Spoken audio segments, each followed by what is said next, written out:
पे लिखा है आपका 18वीं सदी का भारत प्रथम खंड। क्या लिखा है आपका? प्रथम खंड। ठीक है, अब इसमें ये जानते हैं जो आपका भारत है, जो 18वीं सदी का भारत है, इसमें कितने उपखंड थे आपके? तो यहाँ लिखा है इसके भी दो क्या थे आपके? उपखंड थे। अब उपखंड कौन से? देखिए आपका प्रथम उपखंड आता है, यानी कि पहला उपखंड आपका कि मुगल साम्राज्य का विघटन तथा क्षेत्रीय राज्य की क्या हुई थी? इस समय स्थापना हुई थी। क्या हुई थी? स्थापना हुई थी। ठीक है, कोई आपसे पूछे प्रथम उपखंड क्या था? कि मुगल साम्राज्य का विघटन तथा क्षेत्रीय राज्यों की स्थापना। दूसरा आता है आपका क्या? द्वितीय उपखंड। अब ये द्वितीय उपखंड में आपका क्या होता है कि यूरोपीय कंपनियों का आगमन। किसका? यूरोपीय कंपनियों का आगमन तथा गतिविधियों का या गतिविधियां तथा ब्रिटिश कंपनी का एक व्यापारिक कंपनी से क्या था? राजनीतिक शक्तियों में ढलान, यानी जो मेलजोल होता है उसको क्या बोलते हैं? ढलान। यानी हो गया आपका यूरोपीय कंपनी का आगमन तथा गतिविधियों तथा ब्रिटिश कंपनी का एक व्यापारिक कंपनी से क्या था? राजनीतिक शक्तियों में ढलान। उसके बाद हम ये देखते हैं कि हमारे पास जो 18वीं सदी का पूर्वांध था उसका क्या है। तो देखिए पूर्वांध, कल मैंने आपको कराया था पूर्वांध और उत्तरांध, ये दो चीज कराई थी। तो मैंने पहले आपको पूर्वांध के बारे में समझा देता हूं, उसके बाद देखेंगे उत्तरांध के बारे में। तो देखिए जो आपका पूर्वांध है उसको कितने भागों में बांट रहे हैं हम? 3 भागों में। कौन सा? एक तो राजनीतिक, दूसरा आर्थिक और तीसरा किसमें बांट रहे हैं हम? सांस्कृतिक। किसमें? सांस्कृतिक। हो गया आपका 3 भागों में। अब ये देखते हैं जो आपका राजनीतिक है वो कितने भाग में? आपका 3 भाग में, यानी 2 भाग में, सॉरी कितने में है? 2 भाग में आपका। पहला कौन सा? मुगल साम्राज्य का पतन, और दूसरा है आपका क्षेत्रीय राज। हो गया, यानी मुगल साम्राज्य का पतन, दूसरा आपका क्षेत्रीय राज। इसमें जो आपका क्षेत्रीय राज्य है वो भी आपका कितने भागों में बांटा गया? 3 भागों में। कौन सा आपका? एक तो उत्तराधिकारी राज्य है, दूसरा आपका विद्रोही राज्य है, और तीसरा है आपका परिधि क्षेत्र से बाहर के राज्य, जो आपकी सीमा क्षेत्र है उससे बाहर के राज्य हैं उनके बारे में। फिर आते हैं किस पे? आर्थिक पे। आर्थिक में क्या है आपका? ये 2 भागों में बांटा गया है। पहला है आपका संकट काल और दूसरा है आपका नई संभावना का काल होता है। जो नई नई संभावना होती है उसका काल है आपका। अगला है आपका क्या? सांस्कृतिक। क्या है? सांस्कृतिक। इसमें क्या है आपका? पतन का काल अथवा सांस्कृतिक प्रसार का काल। इसमें कितने काल हैं आपके? 2। किसमें? सांस्कृतिक काल में आपके 2 काल हैं, पहला पतन का काल और दूसरा आपका सांस्कृतिक यानी सांस्कृतिक प्रसार का काल। ये आपका क्या है? 18वीं सदी का पूर्वांध है। इस पूर्वांध को अब याद कर लेना, आपको पता चल जाएगा राजनीतिक, आर्थिक और सांस्कृतिक इनके कितने कितने भाग हैं, इनको कब डिवाइड किया है, ये इस तरीके से पता कर लें। देखिए 18वीं सदी का जो भारत था उसका पहला पॉइंट आता आपका, अभी मैंने आपको बता दिया, उसको 3 भागों में बांटा। किस किस में बांटा? एक तो राजनीति, दूसरा आर्थिक और तीसरा आपका सांस्कृतिक। अब उसमें ये देखना जो आपका 18वीं सदी का जो आपका क्या था भारत था वो कैसा था और उसमें किस किस का क्या रोल था वो देखेंगे। तो पहले बात करते हैं जो 18वीं सदी में आपका, पहले देखते हैं किसके बारे में, कि पहला पॉइंट में देखता हूँ मुगल साम्राज्य के बारे में देखता हूँ। किसके बारे में? मुगल साम्राज्य के बारे में। उसके बारे में जाने कि मुगल साम्राज्य था, उसमें क्या क्या था, कौन क्या था, ये सब देखेंगे। तो देखिए क्या लिखा है मैंने कि भारत का वह विशाल साम्राज्य था, जो आपका मुगल साम्राज्य था वो कैसा था? एक भारत का विशाल साम्राज्य था। भारत का वह विशाल साम्राज्य था जिसने भारतीय उपमहाद्वीपों के एक बड़े भाग में अपना प्रसार किया था। क्या किया था? कि पहले तो ये भारत का सबसे विशाल साम्राज्य था, दूसरा इसने क्या किया था कि जिसने भारतीय उपमहाद्वीपों के एक बड़े भाग में क्या किया था? उसने अपना प्रसार किया था। क्या किया था? अपना प्रसार किया। उसके बाद में यह साम्राज्य उत्तर पश्चिम से, कहा? यह साम्राज्य उत्तर पश्चिम में काबुल, कंधार से लेकर पूर्व में बंगाल और दक्षिण में कर्नाटक तक पहुंच चुका था। परंतु औरंगजेब की 1707 ईस्वी में क्या हुई? मृत्यु के बाद यह विघटित होने लगा और अनेक छोटे छोटे राज्य अस्तित्व में आए। इन राज्यों को निम्न रूपों में बांटकर देख सकते हैं। यानी क्या हुआ आपका कि पहले तो आपका जो मुगल साम्राज्य वो क्या है? भारत का सबसे विशाल साम्राज्य है। दूसरा ये कैसे विशाल साम्राज्य है कि जिसने भारत के उपमहाद्वीपों के सबसे बड़े भाग में क्या कर लिया था? अपना प्रसार कर लिया, यानी कि कब्जा कर लिया था। दूसरा यह साम्राज्य क्या था आपका? उत्तर से लेकर पश्चिम और काबुल से लेकर कंधार तक क्या था? कंधार तक, पूर्व में बंगाल और दक्षिण में कर्नाटक क्या कर दिया इन्होंने? पहुंचा चुके थे, यानी फैल चुका था उसका, यानी पहुंच चुका था। परंतु औरंगजेब की जैसी मृत्यु होती है, परंतु औरंगजेब की मृत्यु कब हुई थी आपकी? 1707 ईस्वी में। क्यों? 1707 ईस्वी में हुई तो मृत्यु के बाद यह क्या हो गया, विघटित हो गया, यानी जो साम्राज्य बना हुआ था वो क्या हुआ, टूट गया, क्योंकि वो मर गया, उसके मरने के बाद में ये टूटने लगा। और टूटने के बाद में क्या होता है कि अनेक छोटे छोटे राज्य क्या आ जाते हैं, अपने अस्तित्व में आ जाते हैं, और राज्यों का क्या होता है, इन राज्यों को कैसे निम्न रूपों में क्या कर सकते हैं, बांट कर देख सकते हैं। ठीक है, यानी जब तक वो मरा नहीं था तब तक सब एक थे, पूरे राज्य में उसका विस्तार था, लेकिन जैसे उसके मरने के बाद में क्या हुआ, अनेक नए नए छोटे छोटे राज्य निकलने लगे। उसके बाद में आपका क्या होता है, पहला उत्तराधिकारी राज्य, क्या है आपका, उत्तराधिकारी राज्य। अब इसके बाद में इसका उत्तराधिकारी कौन है, कि इसका तात्पर्य है कि स्वयं मुगल, कौन, इसका तात्पर्य है कि स्वयं मुगल अधिकारियों द्वारा मुगल साम्राज्य के विघटन के बाद स्थापित राज्य। किसके बाद में, कि मुगल साम्राज्य के विघटन के बाद में क्या हुआ था, एक राज्य स्थापित किया, क्या था आपका, स्थापित राज्य।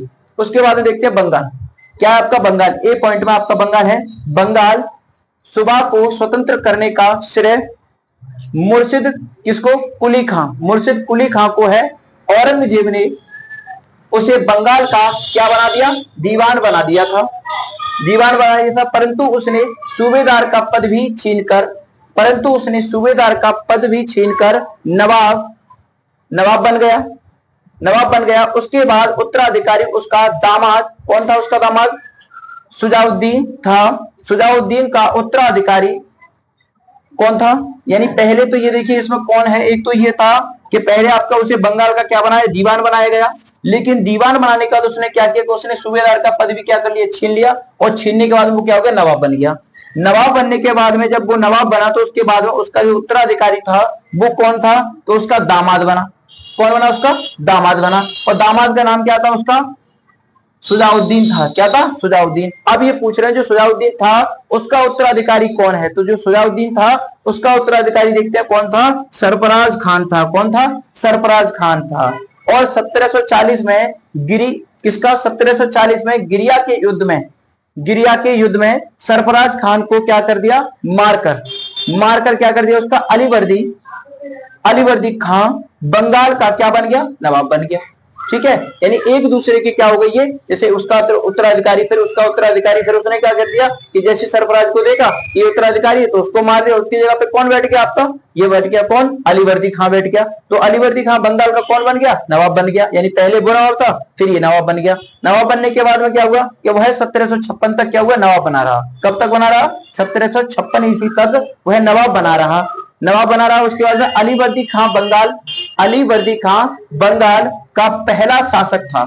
अगर आपसे कोई पूछे ये बताइए बंगाल का सबसे पहला शासक कौन था, तो क्या बताओगे आप, अलीवर्दी खां। कौन था, अलीवर्दी खां था, जिसने मुगलों को स्वराज यानी कि टैक्स देना बंद कर दिया। क्या कर दिया उसने, टैक्स देना बंद कर दिया।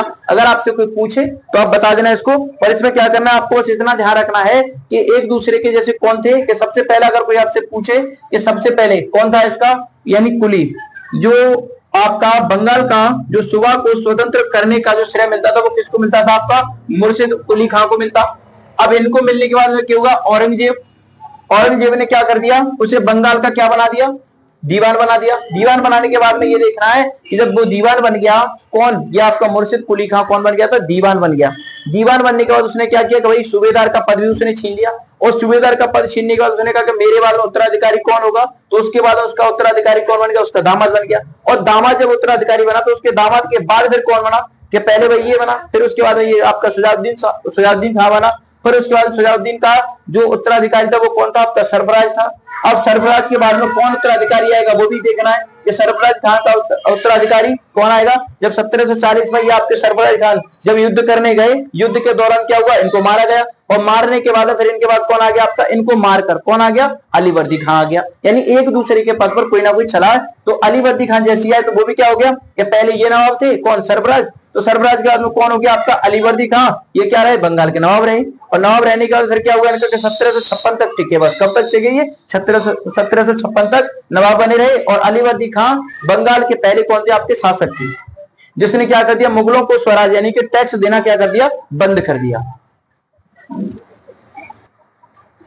देखिए अब हो गया आपका पहला ये पॉइंट करा दिया। ए पॉइंट में आपका मुगल साम्राज्य हो गया, और मुगल साम्राज्य के बारे में आपको पता चल गया कि किसका शासक कौन है और किसका उत्तराधिकारी कौन है, ये आपने देख लिया होगा। अब देखते हैं बी पॉइंट में आता है आपका क्या आता है, अवध आता है। क्या आता है, अवध। अवध में क्या है आपका, देखिए कि अवध को स्वतंत्र करने का श्रेय यानी जो आपका अवध था उसको स्वतंत्र करने का श्रेय किसको जाता है, ये देखते हैं। तो अवध को स्वतंत्र करने का श्रेय किसको जाता है, शहादत खान को जाता है। किसको, शहादत खान। इसको याद कर लेना, जब आपसे पूछा जाएगा कंपटीशन वाले क्वेश्चन में, अगर कभी आपसे कोई पूछ ले कि अवध को स्वतंत्र करने का श्रेय किसको दिया जाता है, तो किसको देते हैं हम, शहादत खां को दिया जाता है। किसको, शहादत खां को। ठीक है, इसके आगे बढ़ते हैं। वह भी मुगल अधिकारी था। क्या था, पहला आपको ये याद करना है कि अवध का स्वतंत्र यानी अवध को स्वतंत्र करने का श्रेय किसको जाता है, शहादत खां को। दूसरा, ये शहादत खां कौन था, तो ये क्या था आपका कि वह भी मुगल का अधिकारी था। क्या था, मुगल का अधिकारी था, इतना याद रखिए। उसके बाद में देखते हैं कि वह 1739 तक क्या था, शासन किया। यानी उसने क्या किया कि 1739 तक उसने शासन किया था। हो गया क्लियर। यानी आपके 3 क्वेश्चन बन गए। पहला, अवध को स्वतंत्र का श्रेय यानी किसको जाता है, शहादत खां को। दूसरा, कोई पूछे शहादत खां कौन था, कि मुगल अधिकारी था। उसके बाद में क्या था कि वह 1739 तक शासन किया था। यानी वो पूछे, कोई आपसे अगर पूछ ले कि ये बताइए जो आपका शहादत खां था उसने कब तक शासन किया, तो आप बताओगे उसे 1739 तक उसने क्या किया था, शासन किया था। ठीक है, आगे देखते हैं कि उसका उत्तराधिकारी।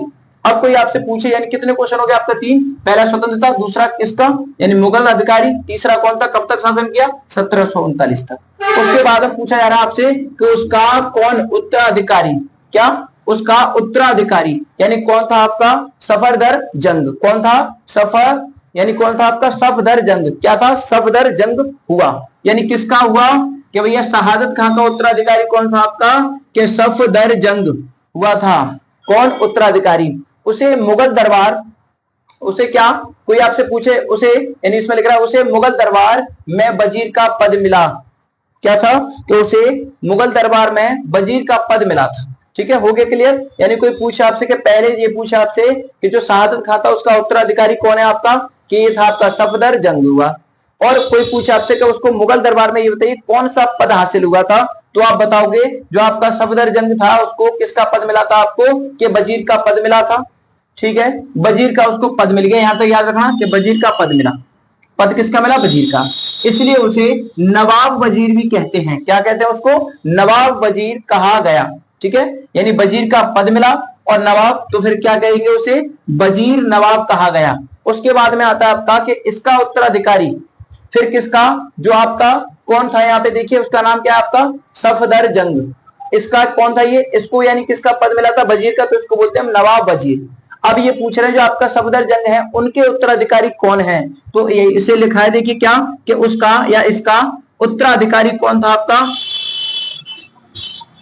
सुजाउद्दीन या सुजाउद्दौला। क्या था, सुजाउद्दौला हुआ था।